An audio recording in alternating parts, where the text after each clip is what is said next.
সুপ্রিয় দর্শক, আসসালামু আলাইকুম। কানাডা থেকে আমি সাকিব। আজকে আপনাদের আবারও স্বাগত জানাচ্ছি। আমি আজ ভিডিওটি ধারণ করছি বৃহস্পতিবার জুলাই 3 তারিখ।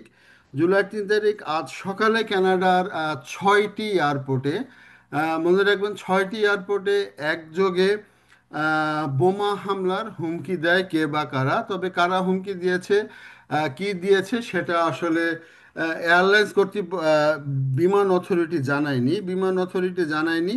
এবং এই 6টি এয়ারপোর্টে হুমকি দেওয়ার ফলে কানাডার বিমান যাত্রা ব্যাহত হয়েছে।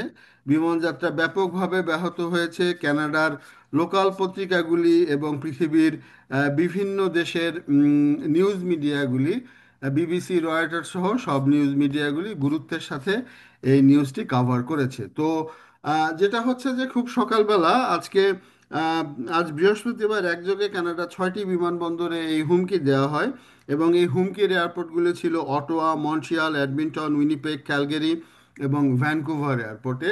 আপনারা জানেন যে পিয়ারসন এয়ারপোর্ট, সেই পিয়ারসন এয়ারপোর্টটা এর বাইরে ছিল। তো সকাল আনুমানিক 8:30-এর দিকে ন্যাভ কানাডা, যারা কানাডার বিমান অথরিটি, তাদের এক এক্স বার্তা বা টুইটার বার্তায় বলেন এসব বিমানবন্দরে বোমা হুমকির কারণে খুব সাময়িকভাবে ফ্লাইট অপারেশন স্থগিত ঘোষণা করা হয়।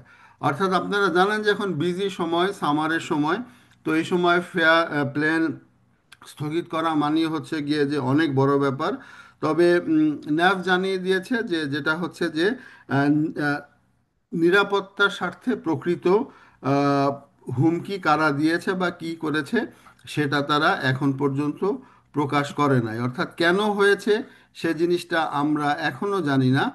অর্থাৎ গভর্নমেন্টের পক্ষ থেকে এই বিষয়টা এখনো জানানো হয়নি।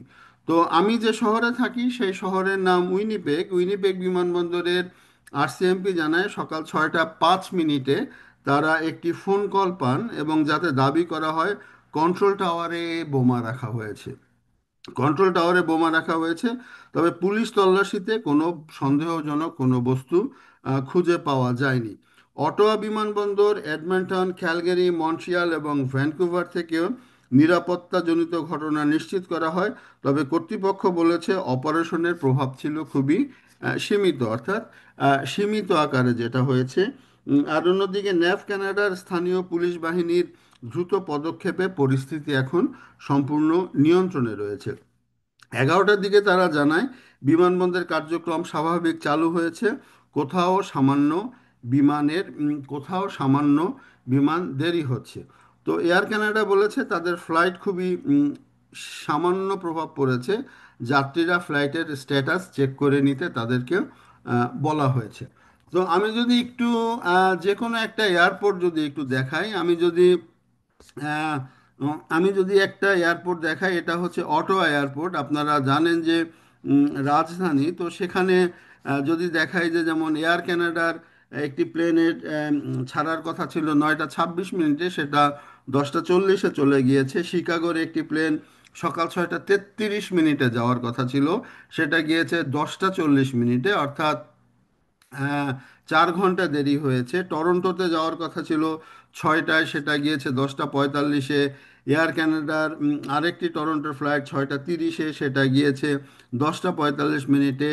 এডমন্টনের ওয়েস্ট জেডের একটি ফ্লাইট 6টায় গিয়েছে 10টায়। এভাবে বেশ কিছু ফ্লাইট দেরি হয়েছে এবং 3-4 ঘন্টা করে দেরি হয়েছে। যে শুধুমাত্র যে এখানেই সেটা এই এয়ারপোর্ট সেটা না, প্রত্যেকটা এয়ারপোর্টের অবস্থায় কিন্তু এখন এই রকম। অর্থাৎ বেশ কিছু প্লেন কিন্তু ক্যান্সেলও করে দেওয়া হয়েছে। যেমন পোর্টার এয়ারলাইন্সের একটি প্লেন, আপনারা দেখছেন ওরা প্লেনটি ক্যান্সেল করে দিয়েছে। এছাড়া ওয়েস্ট জেটের 7টার প্লেন 11টায় ছেড়েছে। পোর্টারের একটা টরন্টোর ফ্লাইট 9টা 35-এরটায় 11 ছেড়েছে। অর্থাৎ এইভাবে আস্তে আস্তে ডিপার্চারগুলি একটু দেরি হচ্ছে। অর্থাৎ সকালের যে ফ্লাইটগুলি আপনারা দেখতে পাচ্ছেন ওয়েবসাইটে, সকালে সেই ফ্লাইটগুলি দেরি হয়েছে। তবে 2টা 35 থেকে যে প্লেনগুলি, সেই প্লেনগুলির সময় ঠিক আছে। কারণ আপনারা এও জানেন যে যদি একটি প্লেন যদি দেরি হয়ে যায়, তাহলে ওই প্লেনটি হয়তো মনে করেন এখান থেকে টরন্টো যাবে, টরন্টো থেকে আবার ওরা যাত্রী নিয়ে উইনিপেগে আসবে। তো তো সেই ক্ষেত্রে ফ্লাইট একটি দেরি হলে পরে প্রত্যেকটা ফ্লাইটেরই প্রভাব পড়ে। তো আমরা নজর রাখছি। গভর্নমেন্ট এখন পর্যন্ত জানায়নি যে কারাই বোম থ্রেট দিয়েছে বা কি হয়েছে। তো এগুলি একটি স্বাভাবিক ঘটনা, হতেই পারে। তো অনেকেই উদ্বেগ উৎকণ্ঠার মধ্যে ছিলেন যে কি হয়। তো যাই হোক, পরিস্থিতি এখন সম্পূর্ণ নিয়ন্ত্রণে, এ নিয়ে আতঙ্কিত হওয়ার কিছু নেই।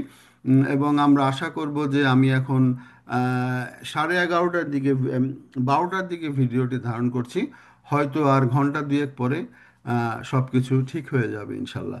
তো দর্শক, এই পর্যন্তই আপডেট নিউজটি দিলাম। আগামীতে নতুন কোনো বিষয় নিয়ে দেখা হবে। সে পর্যন্ত ভালো থাকবেন। আসসালামু আলাইকুম।